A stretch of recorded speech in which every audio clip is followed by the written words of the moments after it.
कृष्णाय वासुदेवाय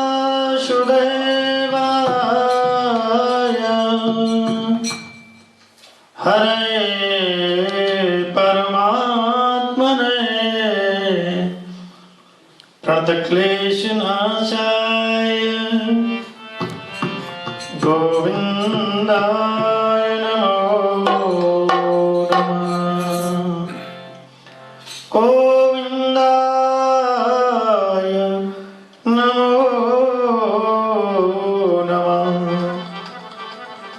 जय जय श्री राधारमण,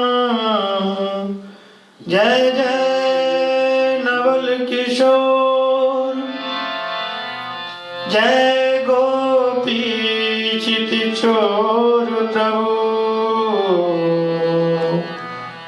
जय जय माखन जो। बोलिए कृष्ण कन्हैया लाल की जय, सद्गुरुदेव भगवान की जय। आज हम भक्तमती मीराबाई पर उनके चरित्र के बारे में, उनकी दिव्य कथा है, दिव्य सत्संग उन्होंने किया है। और कहते हैं आज मौका मिल ही गया, आज हमने मन बना ही लिया, चलो आज कह ही देते हैं, क्योंकि महीनों से सोच रहे हैं कि समय नहीं मिलता, समय नहीं मिलता। तो आज तो हमारे जो भैया जी उन्होंने मीराबाई का ही भजन गा करके और मेरे मन को भी ओत प्रोत कर दिया, और मन में भावना जागृत हुई कि आज मैं माँ भक्ति की जो सर्वोपरि है मीराबाई, उनकी कथा लोगों को श्रवण करता। कहते हैं मीराबाई, इनके चरित्र को सुन करके एकदम अलौकिक खुशबू आ जाती है हमारे मन में। कहते हैं तो गंगोत्री जैसे संगम होता है, ये भक्ति का संगम इन्होंने प्रकट किया है। निर्मल मन है और गोविंद को इन्होंने प्राप्त किया है, भगवान कृष्ण कन्हैया में समाहित हो गई। और ये कौन थी? ये पूर्व जन्म की गोपी थी। वृंदावन में जब इंद्र का कोप हुआ, भगवान कृष्ण कन्हैया जी ने अपने छोटी उंगली पर गोवर्धन धारण किया था, तो सब लोग गए और भगवान कृष्ण कन्हैया ने सब लोगों को बुलाया अपने पास। ब्रजवासी सभी गए, आओ ब्रजवासियों, और गोवर्धन जी के नीचे आप आ जाइए, और जो मूसलाधार बारिश हो रही है उससे आपकी रक्षा हो जाएगी। तो सब लोग गए। इधर में ये गोपी थी, इनकी सासू ने जाने नहीं दिया, कहा कि तुम यहीं पर रहो और घर को संभालो, घर पर भी तो कोई रहना चाहिए, देख रेख करो। तो बड़ी दुखी हो गई, गोविंद से प्रार्थना की, हे गोविंद, हे गोपाल, अब तो मैं सास ससुर और पति के बंधन में हूं, आगे मुझे जीवन ऐसा देना कि बंधन मुक्त होना चाहिए। गोपी प्रार्थना कर रही है और भगवान गोवर्धन धारण किए हुए हैं। ब्रज के सारे लोग गए। गिरिराज धरण में तो तेरी शरण, गिरिराज धरण में तो तेरी शरण, गिरिराज धरण में तो तेरी शरण,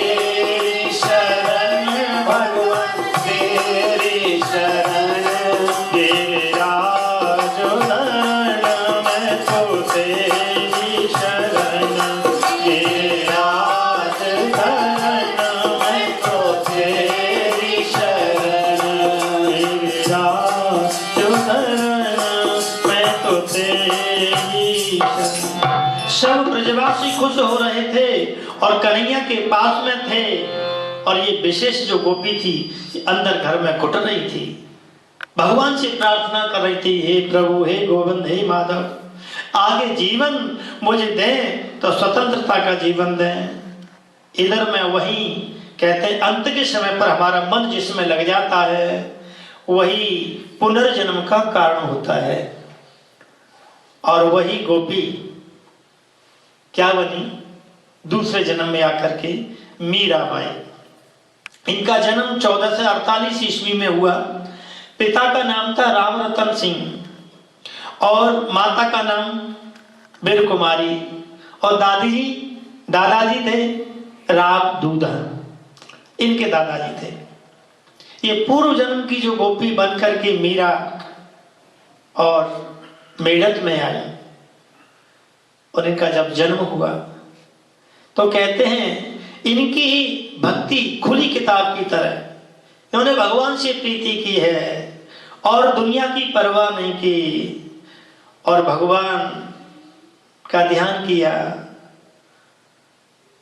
मेरी लगी श्याम संग प्रीत दुनिया क्या जाने।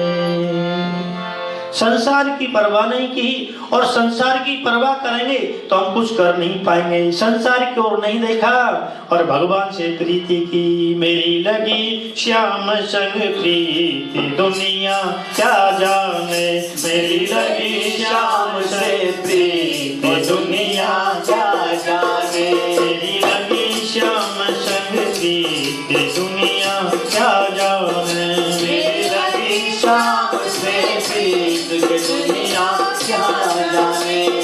क्या जाने भाई क्या जाने, क्या जाने भाई क्या जाने, क्या जाने भाई क्या जाने, क्या जाने भाई क्या जाने। मुझे मिल गया मन का प्रीत दुनिया क्या जाने। मुझे मिल गया मन का प्रीत दुनिया क्या जाने। मेरी लगी श्याम संग प्रीत दुनिया क्या जाने। मेरी लगी श्याम से प्रीत दुनिया क्या जाने।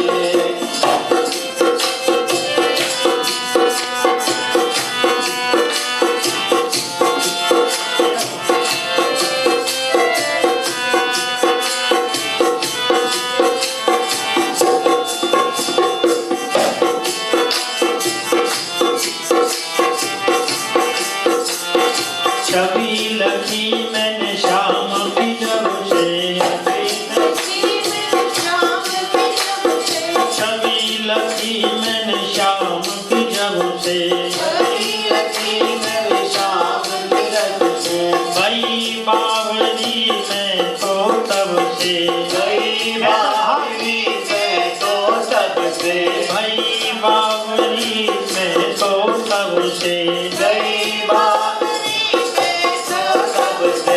नाता तोड़ा मैंने जग से, नाता तोड़ा मैं तो जग से, नाता तोड़ा मैंने जग से, नाता तोड़ा मैंने जग से। बांधी प्रेम की डोर मोहन से, माँ के प्रेम की डोर मोहन से। कैसी पागल थी दुनिया क्या जाने, ये कैसी पागल थी दुनिया क्या जाने। लगी श्याम संग थी दुनिया क्या जाने। श्याम से प्रीत दुनिया क्या जाने भाई क्या जाने, क्या जाने भाई क्या जाने, क्या जाने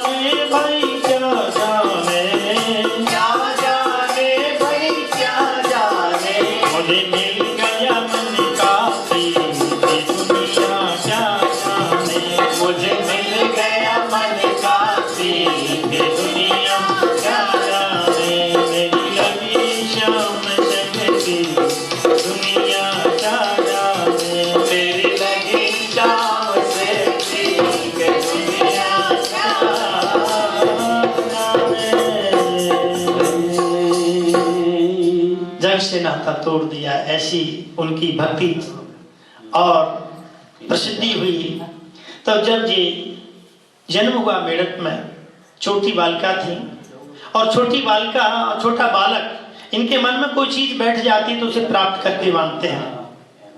तो क्या हुआ, वहां भागवत हुई इनके नगर में, और इन्हीं के घर पर एक संत ठहरे हुए, और संत के पास सालग्राम जी लड्डू गोपाल थे, और वो पूजा कर रहे थे। तो छोटी 5 वर्ष की जो बालिका गई और देख करके उस मूर्ति को मोहित हो गई, और जैसे ही मोहित हुई तो 5000 वर्ष पुरानी चीजें उसको याद आ गई कि मैंने इन्हीं के लिए दिए छोड़ा था। अब तो जैसे ही संत से कहने लगी, बाबा ये भगवान जी तो मुझे दे दो, ये भगवान जी तो मुझे दे दो। बाबा ने, संत ने कोई जवाब नहीं दिया। वो पूजा करते रहे, ध्यान में तल्लीन हो गए, और वो बिटिया भी वहीं बैठ गई। जब तक उनकी पूजा समाप्त नहीं हुई तब तक वो बैठी रही और टकटकी लगाते हुए भगवान को देखने लगी। उनके मन में बस गए, दिल में बस गए। 5000 वर्ष पुरानी चीजें याद आ गईं। अब तो जैसे ही संत ने उस बालिका को ठाकुर जी नहीं दिए, और ठाकुर जी नहीं दिए तो वो जिद पर अड़ गई। दूसरे दिन क्या हुआ, वो संत ठाकुर जी को लेकर के चले गए। अब तो बड़ी परेशान हुई, खाना नहीं खाए, दूध नहीं पिए, सब मना मना करके थक गए। 1 दिन हो गया, 2 दिन हो गए, 3 दिन हो गए, खाना नहीं खाए, दूध नहीं पिए, कोई कार्य न करे, मन उदास, रोने लगी भगवान की याद में। और भगवान की याद में जब रोने लगी, अब घर वाले परेशान हो गए, बड़े दुखी हो गए। अरे ये तो दुबली पतली हो जाएगी तो चल बसेगी, जब खाना नहीं खाएगी तो ताकत कैसे आएगी इसके अंदर। अब तो बड़ी दुखी हो गई। इधर में जो संत को स्वप्न हुआ रात में, अरे महाराज सोए हुए थे और भगवान ने सपने में कहा कि देखो जिनकी जो चीज है उनको पहुंचा दो, मैं उन्हीं के लिए आया हूं। आपने वो बालिका को मेरा रूप नहीं दिया, मेरी मूर्ति नहीं दी, जाइए आप उस मूर्ति को पहुंचा दो। अब जैसे ही सपना हुआ, उस सपने को देख करके सुबह हड़बड़ाए, बैठे हुए और बैठे होकर के इसने दौड़ लगाई, ठाकुर जी को लेकर के आए, और ठाकुर जी को लेकर के और बस मीराबाई के पास आए और उनके चरणों से लिपट गए। बेटा वृक्ष तो हमने लगाया था, अब सींचेगी तो फल तुझे मिलेगा। अब ठाकुर जी दे दिए, उनके चरण में लिपट गए, दंडवत प्रणाम करने लगे। दिव्य है जो मूर्ति जो आपके पास आई। अब मूर्ति को दे करके संत वहां से चले गए, और उन मूर्ति के साथ में खेलती हैं, पूजा करती हैं और अपने हृदय से लगा के रखती हैं। 5 वर्ष की ये बालिका है।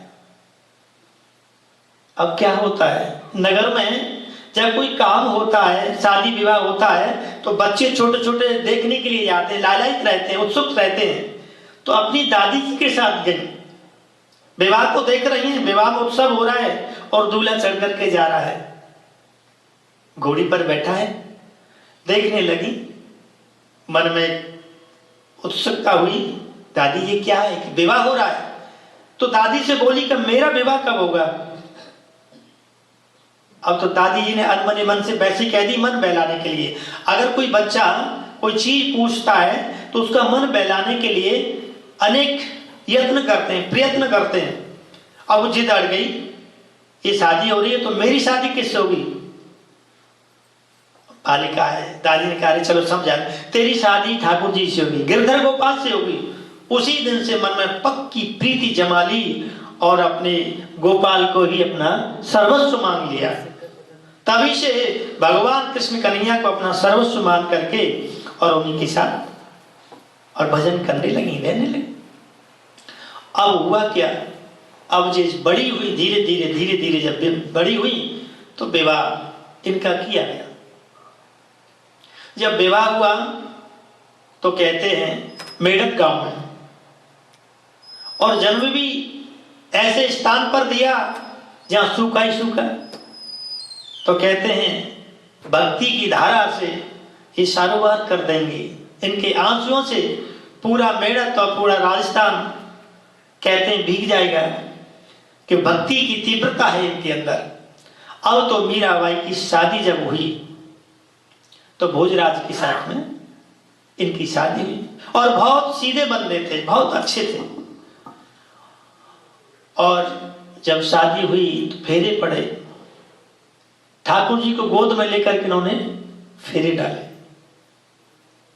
जब फेरे पड़े सबने देखा, लेकिन ठाकुर जी किसी ने नहीं देखे, क्योंकि अपनी गोद में लेकर के उन्होंने शादी की। गोपाल को सर्वस्व मांगा।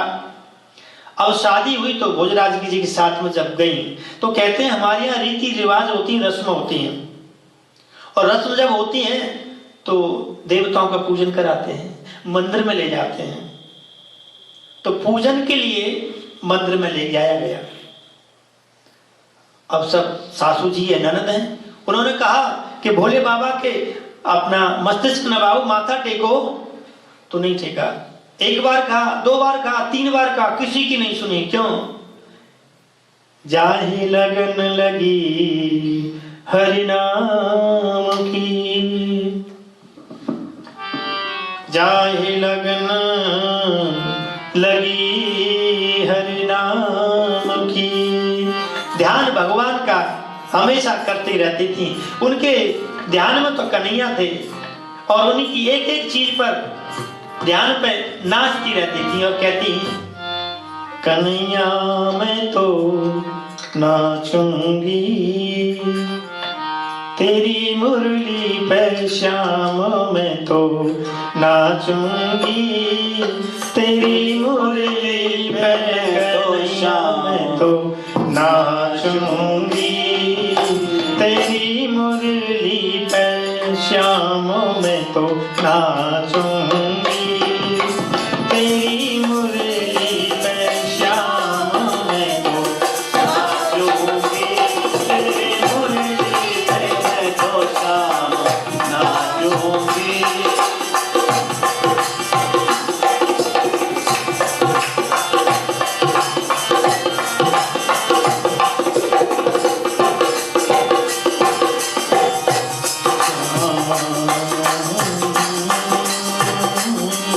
कन्हैया मैं तो नाचूंगी, तेरी मुरली पे कन्हैया मैं तो नाचूंगी, तेरी मुरली पे मैं तो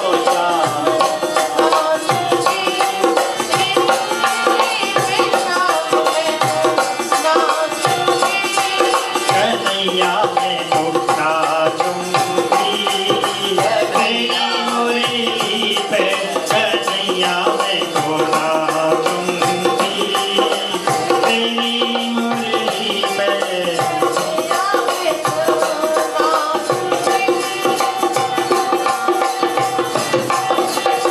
तेरी मुरली पे, तेरी मुरली पे, तेरी मुरली, तेरी मुरली पे कन्हैया मैं तो नाचूंगी, तेरी मुरली पे कन्हैया मैं तो नाचूंगी, तेरी मुरली पे मैं तो नाचूंगी, तेरी मुरली पे कन्हैया मैं तो नाचूंगी, तेरी मुरली पे।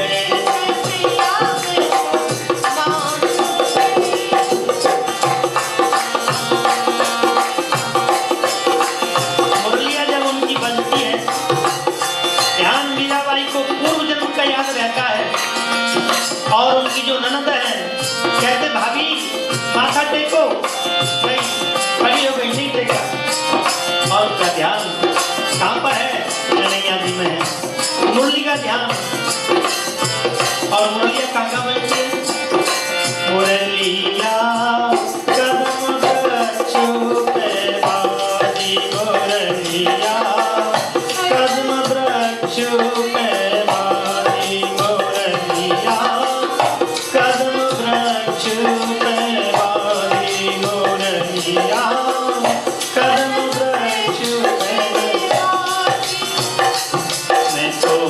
जोगिन बन जाऊंगी तेरी मुरली पे, मैं तो जोगिन बन जाऊंगी तेरी मुरली पे, कन्हैया मैं तो नाचूंगी तेरी मुरली पे, कन्हैया मैं तो नाचूंगी तेरी मुरली पे, कन्हैया मैं तो नाचूंगी।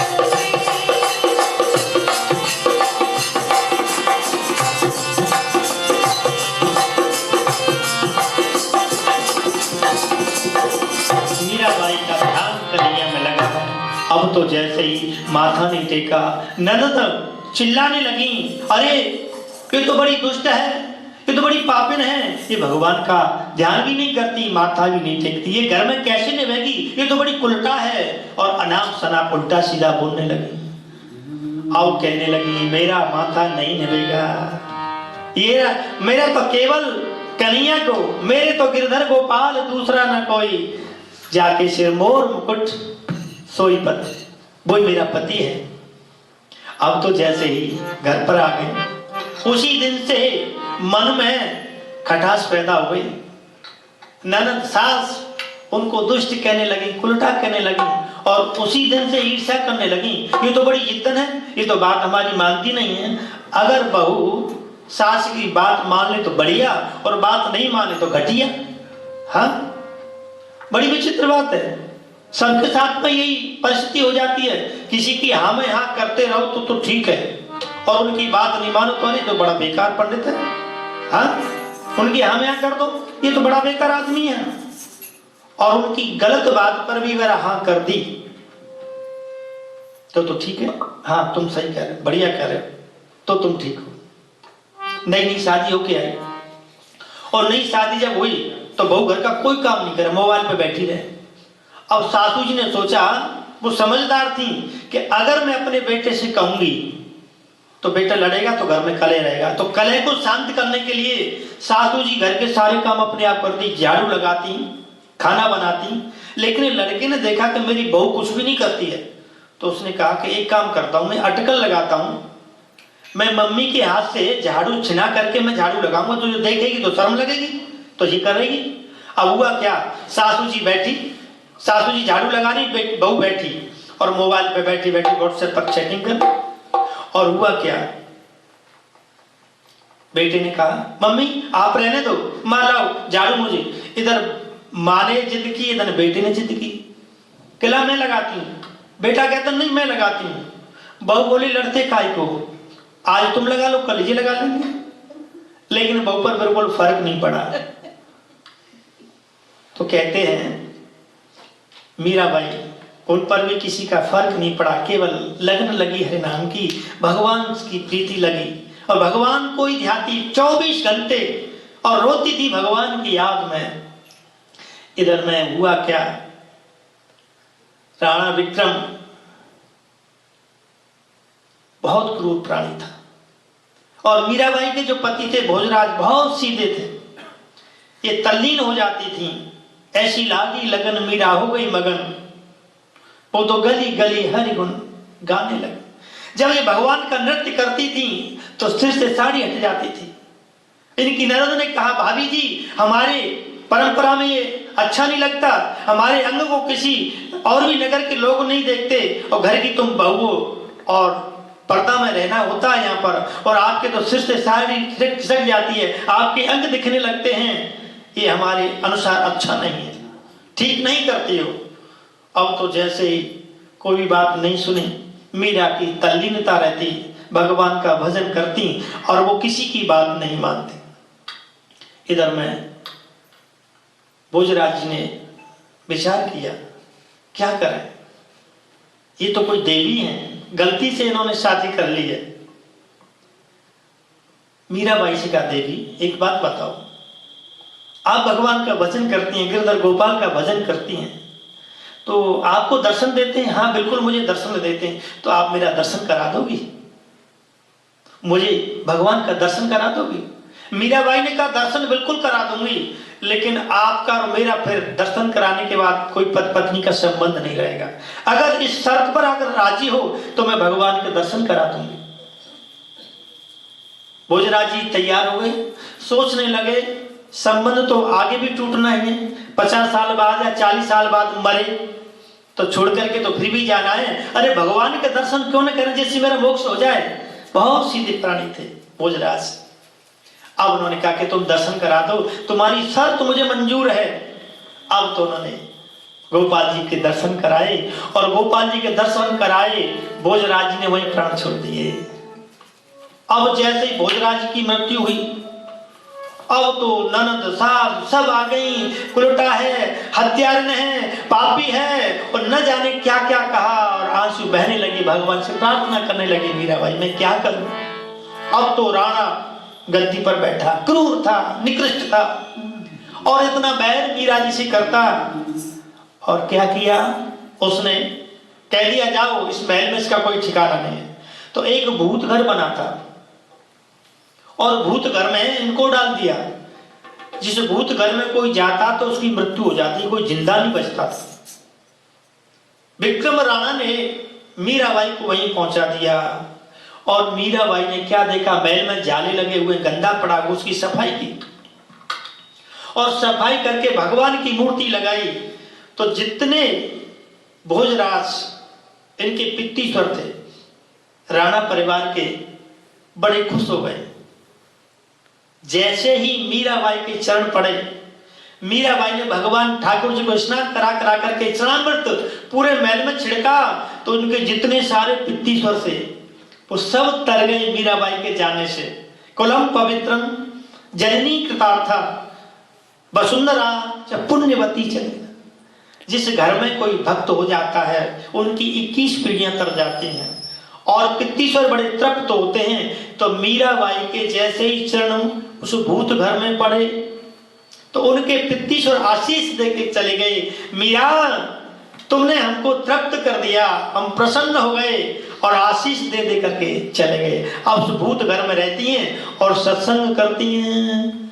कन्हैया मैं तो नाचूंगी, मैं तो नाचूंगी, तेरी मुरली पे कन्हैया मैं तो नाचूंगी, तेरी मुरली पे कन्हैया मैं तो नाचूंगी, तेरी मुरली पे कन्हैया मैं तो नाचूंगी। अब कीर्तन करती, और कीर्तन जब करती अब तो वहां संतों का जमावड़ा लगने लगा, संत आने लगे, सत्संग होने लगा। और सत्संग जब होने लगा, संत आने लगे, तो राणा विक्रम और चिढ़ने लगा। उसने सोचा जी तो हमारी नाक कट रही है, साधु संतों के साथ बैठती है, नृत्य करती है, और उनके साथ में तल्लीन हो जाती है। हम राजा हैं, हमारे राज्य की परंपरा है, हमारे घर की बहू कोई बाहर नहीं जाती, ये नृत्य करती है, संतों के संग में जाती है। बताओ, संतों के संग में जाने से नाक कटती है, और होटल में जाने से नाक नहीं कटती। हाँ, भगवान के भजन में, भगवान के संगीत में नृत्य करने से लोगों की नाक कटती है, और होटल में जब डांस करते हैं जब नाक नहीं कटती, जब तो कहते हैं वाह क्या डांस किया आपने, क्या आनंद आया। इधर में राणा विक्रम और चिढ़ने लगा। उसने कहा ये पत्ता साफ करना चाहिए, क्या करें, मारने का प्लान किया राणा। अब मारे कैसे, क्योंकि इनके भी बहुत पक्षधर थे, अगर कुछ मारते तो नगर में बहुत ज्यादा आतंक फैल जाता और लोग भी इनसे झगड़ा करने लगते। तो राणा ने क्या किया, विचार किया, एक दयाराम पंडित जी को बुलाया, कहा कि कैसे इस मीरा को मारा जाए। पंडित जी ने सलाह दे दी, एक काम करो, ये भगवान के चरणामृत को पीती हैं और भगवान के नाम पर इनको जहर पिला दिया जाए तो ये जहर पी लेंगी और मर जाएंगी, हमारा नाम भी नहीं होगा, हमारा रास्ता साफ हो जाएगा। अब तो दयाराम पंडित जी की सलाह से राणा विक्रम ने और मीरा जी को सूचना भिजवा दी कि मीरा महल में नहीं आए और हम अभिषेक कर रहे हैं भगवान कृष्ण जी का, तो चरणामृत तुम्हारे पास ही भेज देंगे। और तो मीरा जी खुशी हो गई कि भगवान का चरणामृत मेरे पास आएगा। तो कहते हैं चांदी के कटोर में और जहर का प्याला जब भेजा तो उसमें एक दासी के द्वारा ब्राह्मण ने भिजवाया, और जैसे ही मीराबाई ने देखा जहर, दुखी हुई, लेकिन सोचने लगी कि प्रभु आप इसी रूप में मेरे पास आए, चरणामृत है आपका, तो गटक गटक पी गई। बिल्कुल नहीं सोचा, क्योंकि भगवान का प्रसाद समझ करके, और जैसे गट गट करके पीने लगी। तो ध्यान देना, जब मीराबाई ने जहर पिया है और भगवान द्वारकानाथ के मुख से जहर के झाग आने लगे नीली, भगवान की मूर्ति नीली पड़ गई। और भगवान की मूर्ति जब नीली पड़ी, सारा दुख भगवान कृष्ण कन्हैया ने अपने ऊपर ले लिया।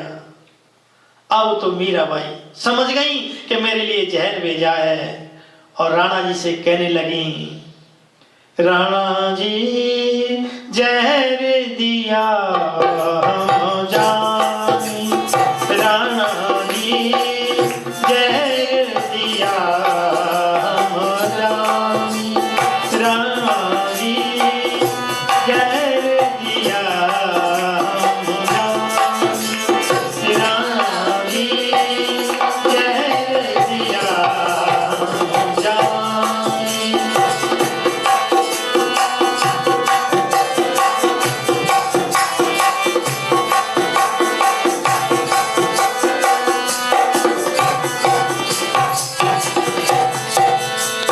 राणा जी जहर दिया हम जाने, राणा जी जहर दिया।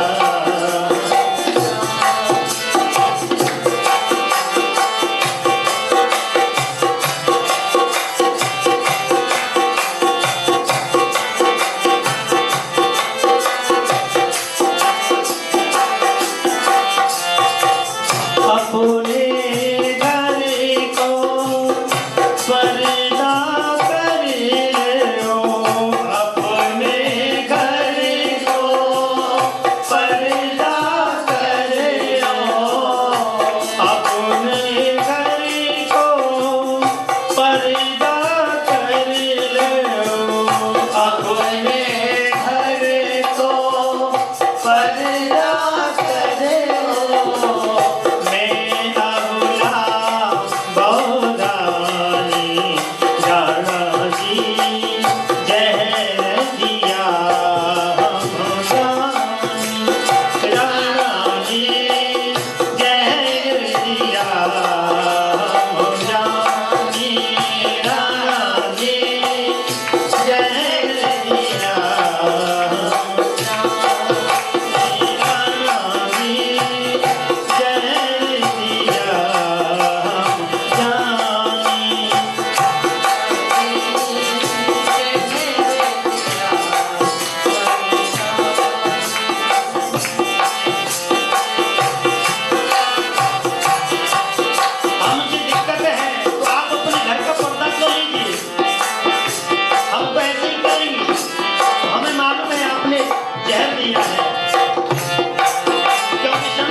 और कहती सब संतन पर तन मन बारू, सब संतन पर तन मन बारू, सब संतन पर तन मन बारू, सब संतन पर तन मन बारू, चरण कमल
घर का पर्दा कर लीजिए, मैं तो आपसे अलग रहती हूँ, मैं तो संतन पर अपना तन मन बांटती हूँ और मेरा तो यही रहेगा, मेरे से दिक्कत है तो मेरे से बात को छोड़ दीजिए। मीरा जी ने ऐसे कह दिया, लेकिन जहर को भी बचा गई, क्योंकि भगवान ने जहर का असर अपने ऊपर ले लिया। अब तो जैसे जहर दिया मूर्ति नीली पड़ गई। अब तो मीरा जी को नींद नहीं आई, बड़ी परेशान हो रही है। दोबारा क्या किया, दीपावली का पर्व आया और दीपावली पे एक दूसरे को गिफ्ट देते हैं ना, तो क्या किया, एक सपेरा बुलाया, उससे बुला करके एक नाग काला कोबरा और बंद करके पिटारी में और गिफ्ट के नाम पर जैसे भेजा तो मीरा जी प्रसन्न हो गई। कहते हैं जो भगवान के भक्त होते हैं वो भरोसा ही करते हैं, उनके अंदर कपट नहीं होता, उनके अंदर कोई कपट नहीं था। राणा विक्रम क्रूर था, निकृष्ट था, मारने के लिए दूसरा प्लान किया, एक पिटारी में, सुंदर सोने की पिटारी में, और एक काला नाग बंद करके, और जैसे ही भेजा तो खोल करके देखा तो काला नाग, और जैसे ही हाथ जोड़ करके खड़ी हो गई, प्रभु आप इस रूप में प्रकट हो गए। तो कहते हैं जाकी रही भावना जैसी, जाकी रही भावना जैसी, जाकी रही भावना जैसी, प्रभु मूरत देखी तिन कैसी, मूरत देखी तिन कैसी, प्रभु मूरत देखी तिन कैसी, मूरत देखी तिन कैसी, जाकी रही भावना जैसी, प्रभु मूरत देखी तिन कैसी। जिसकी भावना जैसी होती है और उसके अंदर वैसा ही भाव आता है। कहा कि प्रभु आप ऐसे रूप में आ गए। तबो तबो प्रभु धरि विविध शरीरा, तब तबो प्रभु धरि विविध शरीरा, हरि कृपा निधि सज्जन वीरा, हरि कृपा निधि सज्जन वीरा, तब तब प्रभु धरि विविध शरीरा, तब तब प्रभु धरि विविध शरीरा, हरि कृपा निधि सज्जन वीरा। तब तब प्रभु धरि, हे प्रभु आज आपके स्वरूप में, आप तो कहते हैं काले नाग ने भी देखा ये भोली है, और नाग भी भोले होते हैं। नाग भोलों को नहीं काटते, नाग दोस्तों को ही काटते हैं। हाँ जी, मीराबाई की भावना को नाग समझ गया और काटा नहीं। और मीराबाई के परिवार के लोगों को नहीं पता कि हमारे घर में कोई भक्त पैदा हो गया। संत दर्शन करने के लिए आते हैं, लेकिन घर के लोग ही मोह महसूस आते। जब घर का ही कोई प्राणी ऊंचा उठता है तो घर के ही लोग टांग घसीटते हैं, वो ही उनकी बुराइयां करते हैं। घर का बंदा ही अगर बुराई करेगा और तो फिर संसार के लोग तो क्या बुराई, वो तो पुलिंदा बांध देंगे, वो तो कभी भी प्रशंसा नहीं करेंगे। तो कहते हैं घर से ही नाम निकलता है और नगर के लोगों को आनंद हो रहा है। मीरा के पास आते हैं, सत्संग करते हैं, लेकिन घर के लोगों का मुख मिलान हो रहा है, वो पहचान नहीं पा रहे हैं कि भक्त हमारे घर में पैदा हो गया, दुनिया जान रही है। और उस बीच में क्या हुआ कि अकबर भी आया, संती की मंडली आती थी दर्शन करने के लिए। जब जहर दिया, काला नाग भेजा, तब से भक्ति और दृढ़ हो गई, तब से और संतों की भीड़ होने लगी और सत्संग होने लगा। मेरा तार हरि संग जोड़े, ऐसा कोई संत मिले, मेरा तार हरि संग जोड़े, ऐसा कोई संत मिले, मेरा तार हरि संग जोड़े, ऐसा कोई संत मिले, मेरा तार हरि संग जोड़े, ऐसा कोई संत मिले, मेरा तार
मिलाते हैं। संतों की भीड़ लगने लगी, उसी भीड़ में अकबर और वेश बदल करके आया। और अकबर और राणा की कट्टर दुश्मनी थी, और एक पदवी अपने गुरु के साथ आए तो पदवी सुनाया। मीरा बाई को एक मोतियों की माला भी बैठ में दी तो मीराबाई ने नहीं ली। अकबर ने कहा कि मेरी श्रद्धा है, आपको ये स्वीकार करनी पड़ेगी। अब तो जैसे ही मणि की माला देकर के अकबर गए तो राणा को महसूस हुआ कि अकबर भी आया है मीराबाई से मिलने के लिए, और हमारा कट्टर दुश्मन है। बेमनस्यता थी, तब से दुश्मनी थी। अब तो और क्रूर हो गया राणा। क्रूर जब हुआ, उसने सोचा क्या करूं। उनका अंदर क्या हो रहा था, अपनी दासी से बात कर रही थी मीराबाई, तो किसी ने चुगली कर दी, राणा जी मीराबाई किसी से बात करती है, कोई पुरुष है, तलवार लेकर के। और विक्रम राणा आ गया, कहा मीराबाई रात के 1 बज रहा, किवाड़ खोलो, किवाड़ खोलो। अब जैसे ही मीराबाई ने रात में किवाड़ खोली और पूछा कौन है यहाँ तुम्हारे पास, तलवार निकाली और कहा कि मैं इस तलवार से आपका सर अलग कर दूंगा, बताओ कौन पुरुष से बात कर रही हो। मीराबाई ने कहा मैं पुरुषों से बात नहीं करती, मैं मिट्टी के पुतलों से बात नहीं करती, मैं तो परम पुरुष से बात करती हूँ। तुम्हें भी करना है तो तुम कर लीजिए, देखो ये साक्षात परमात्मा है मेरे, तुम्हारी भी आंखें खुल जाएंगी। वो तो और क्रूर था, उसने भगवान की मूर्ति को लिया और मेवाड़ की झील में फेंक दिया। अब तो मेवाड़ की झील में जैसे ही भगवान की मूर्ति को फेंका, इधर में छलांग मीराबाई ने भी लगा दी। और मीराबाई ने जैसे ही छलांग लगाई मेवाड़ की झील में, मीराबाई ने छलांग लगा दी भगवान के साथ, गोपाल के साथ। क्योंकि भक्तों का तो ठिकाना केवल भगवान के चरणों में ही होता है। छलांग लगाई मेवाड़ में, जाके निकली वृंदावन में। आओ तो वो मीराबाई वृंदावन में जैसे गई तो वृंदावन बिल्कुल उजड़। जब से भगवान कृष्ण कन्हैया वृंदावन को छोड़ करके गए थे तो आभा चली गई, रौनक चली गई, केवल पथरीली जमीन, शोभा चली गई और लता पता सब मुरझाई पड़ी हैं। भगवान जब रहे थे तो शोभा थी, आनंद था, और भगवान जैसे गए तब से तो वहां, अब तो मीराबाई जैसे वहां प्रकट हुई तो हर जगह को देखने लगी, और जगह को देखने लगी तो उसी बीच में ललिता सखी भी प्रकट हो गई। और ललिता सखी जब प्रकट हुई तो पूरे ब्रज में घूमी, पूरा ब्रज, बरसाना, नंदगाम, कुसुम सरोवर, केसी घाट, यमुना जी का तट, एक एक ललिता और मीरा जी को दर्शन करा रहे हैं। उसी बीच में कहा कि मुझे किसी संत के दर्शन करने हैं, तो कहा एक जीव संत थे, वो किसी के मिलते नहीं थे, दर्शन नहीं देते थे। और जैसे ही मीराबाई ने कहा कि मुझे दर्शन करने, कहा कि वो किसी स्त्री से मिलते नहीं है, दर्शन नहीं कराते। अब तो मीराबाई क्रोधित होने लगी, ऐसा कौन यहाँ पर पुरुष आ गया। मां यहाँ तो कोई पुरुष नहीं था, यहाँ तो सब गोपी गोपी थी, यहाँ तो केवल कृष्ण ही कृष्ण पुरुष थे। अब तो जीव संत ने बाहर निकल कर गए और मीराबाई से वार्ता की और पूरा वृंदावन घूमा।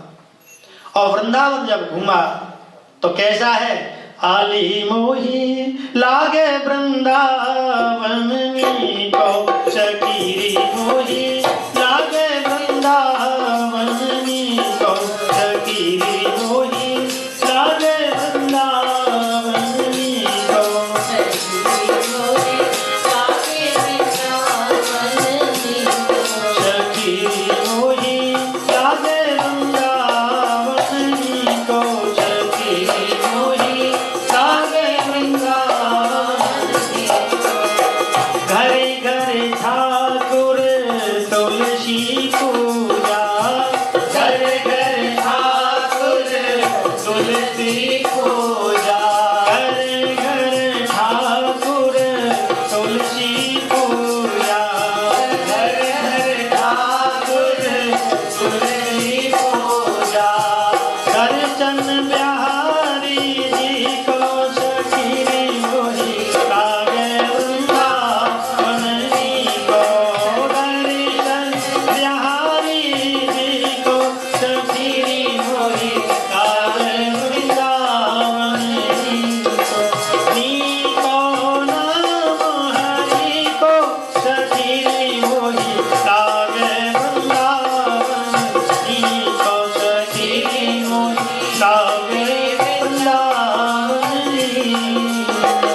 अब तो जैसे ही जब शादी जब हुई, इतना दुख उठाया, विक्रम ने बहुत जुल्म ढाया, अब वृंदावन में जैसे आई, अब तो वहां वृंदावन में आई, अब मेवाड़ में सब दुखी रहने लगे। और दुखी जब रहने लगे, अकाल पड़ने लगा। अकाल पड़ा, उसी बीच में सभी लोगों ने त्राय त्राय त्राय त्राय मचाया। ये राणा विक्रम क्रूर है, ये दुष्ट है, और मीरा जी को यहां से भगा दिया। और कहते हैं जिस नगर में संत नहीं हो, भक्त नहीं हो, उस नगर में रहने का अधिकार नहीं है। अब तो नगर के लोगों ने सबने क्रोध किया, राजा को भला बुरा कहा। इसी बीच में कहते हैं ना, हाय लगी, मीरा जी की भी हाय लगी, भक्तों की हाय लगी, और नगर के लोगों की हाय लगी। सब लोग त्राह त्राह करने लगे, ये बड़ा क्रूर है, बड़ा दुष्ट है, राज्य कैसे चला रहा है, भक्तों को नहीं समझता। अब हाय लगी तो उसी बीच में राणा जी की मौत हो गई। और राणा जी की जब मौत हुई तो कहते हैं अकाल पड़ गया। और जब अकाल पड़ा तो नगर के सब लोग दुखी हो गए। क्या करें? उसी बीच उदय सिंह जी को गद्दी पर बिठाया, और ये बड़े निर्मल भाव के थे, मीरा जी से बड़ा लगाव रहता था, लेकिन बड़े भाई के चक्कर में डर की वजह से मीरा जी को सपोर्ट भी नहीं करते। अब जैसे ही नगर के लोगों ने कहा कि देखो, ब्राह्मण को बुलाया, संतों को बुलाया कि अकाल पड़ गया है, क्या हो, क्या करें? तो कहा जब तक भक्त अपराध हुआ है, भक्त नहीं आएगा, मीराबाई नहीं आएंगी, जब तक हमारे नगर में अकाल ही अकाल रहेगा। अब तो नगर के लोग गए, वृंदावन में बार बार लोग गए, तो मीरा जी परेशान हो गई। मीरा जी ने अपने तुलसीदास जी को पत्र लिखा, अपने गुरु रैदास को पत्र लिखा, क्या करें? तो तुलसीदास जी ने स्पष्ट लिखा, जाके प्रिय न राम बैठे, जिसके मन में भगवान के प्रति, सीता जी के प्रति, कन्हैया के प्रति श्रद्धा भाव न हो, ऐसे प्राणी को तो करोड़ों बैरी के समान छोड़ देना चाहिए। अब तो जैसे ही पत्र पढ़ा, और पत्र पढ़ करके तुरंत क्या किया, दौड़ लगाई, द्वारका में पहुंच गई। और द्वारका में जब पहुंची तो द्वारका में रहने लगी, और इधर में मेवाड़ में अकाल पड़ रहा है, दुखी है सारे लोग। तो क्या करें? उदय सिंह ने कहा कि एक काम करो, आप सब ब्राह्मण मिलकर के और द्वारका में जाइए, और द्वारका में जाकर के भक्तमती मीरा को लेकर के आइए। तो सारे संत गए, ब्राह्मण गए, और किसी पद में तल्लीन थी मीराबाई, भगवान के पद गा रही थी, भगवान के ध्यान में तल्लीन थी। इधर में जैसे ही ब्राह्मण गए, और ब्राह्मणों ने अनशन कर दिया, खाना नहीं खाया, पानी भी नहीं पिया। संतों ने भी कहा कि मीराबाई, आपको मेवाड़ जाना है, मेवाड़ चलना है, क्योंकि सब सूना हो गया है, अकाल पड़ गया है, आपके बिना सब सूना हो जाएगा। मीराबाई ने कहा, जहाँ भक्तों का अपमान हुआ है ऐसी जगह पर मैं बिल्कुल नहीं जाऊंगी, जहाँ संतों का अपमान हुआ है वहां लौट करके कभी नहीं जाऊंगी मैं, क्योंकि भक्त अपराध हुआ है, और जहाँ संतों का मान नहीं है ऐसे स्थान पर तो मैं कभी भी नहीं जाऊंगी। अब तो ब्राह्मणों ने अनशन कर दिया, कहा कि मीरा जी, जब तक आप नहीं जाओगी तो हम खाना भी नहीं खाएंगे, भोजन भी नहीं करेंगे। और गले से पट्टा बांध लिया, अपने अपने गमछा बांध लिया कि हम यहीं आत्महत्या कर लेंगे और यहीं प्राण त्याग देंगे। लेकिन मीरा जी ने कोई बात नहीं सुनी। मीरा जी ने कहा कि मैं अपने प्रभु से दो बात करती हूँ, जब मैं आपको जवाब देती हूँ। हुआ क्या, इधर में ब्राह्मण बैठे हैं और संत बैठे हैं, और संतों ने प्रार्थना की कि मीराबाई चले। अब तो जैसे ही मीराबाई भगवान से प्रार्थना कर रही हैं, बनवारी रे, हे प्रभु मुझे बताइए मैं क्या करूं। पद गाया और बड़े भाव से। अब हुआ क्या, भगवान कृष्ण कन्हैया की मूर्ति जैसे ही मीरा जी की प्रार्थना पर भगवान के गर्भगृह से भगवान के हाथ निकलने लगे, शिखर हिलने लगी, बिजली कड़कने लगी और तूफान आने लगा, भयंकर आतंक सा मचने लगा और गोविंद गोविंद गोविंद कहते कहते कहते और भगवान की बाहें आगे आई और मीरा चलने लगी और मीरा जी जैसे ही आगे जाने लगी, भगवान में समाने लगी, तो ब्राह्मणों ने देखा और संतों ने देखा तो दौड़ लगाई और मीरा जी का पल्लू पकड़ा और जैसे ही पल्लू पकड़ा तब केवल छोटा सा पल्लू जब तक तो भगवान में समाविष्ट हो गई। बोली भक्तवत्सल भगवान की जय। और छोटा सा टुकड़ा टूटा मिला लेकर के बड़े दुखी हो गए। अब जो उदय सिंह जी के पास आई, राजन मीरा जी तो समाविष्ट हो गई। पल्लू लिया, उदय सिंह जी ने क्या किया, उसको पगड़ी में बांध करके और गद्दी पर रखा और महल में रखा, पूजन करने लगे। तो कहते हैं मीराबाई भगवान गोविंद गोविंद कहते और भगवान कृष्ण कन्हैया में समाविष्ट हो गई। कहते हैं मीराबाई जब भगवान में नहीं समाएंगी तो किस में समाएंगी। और मीरा की जो कथा सुनते हैं तो भक्ति जागृत होती है, भक्ति दृढ़ होती है और भगवान कृपा करते हैं। भक्तों की कथा जब हम सुनते हैं तो भगवान भक्ति की कथा सुनने के लिए आते हैं और जब हम भगवान का भजन करते हैं तो भगवान हमारा भी भजन करते हैं। भजन कैसे करते हैं, हमारा ध्यान करते हैं। तो सुंदर कथा ये भक्तमती मीराबाई है, क्योंकि इसका प्रसंग तो अगर 3 दिन भी कहेंगे तब भी कम है और आज हमने मन कर ही गया और प्रसंग भी छिड़ गया। तो मीराबाई का प्रसंग हुआ और आपने श्रवण किया बड़े भाव से और बड़ा जब कथा श्रवण करते हैं तो भगवान हमारे हृदय में आकर के विराजमान होते हैं। बोली भक्तवत्सल भगवान की है। और मैं यही विराम देता हूँ।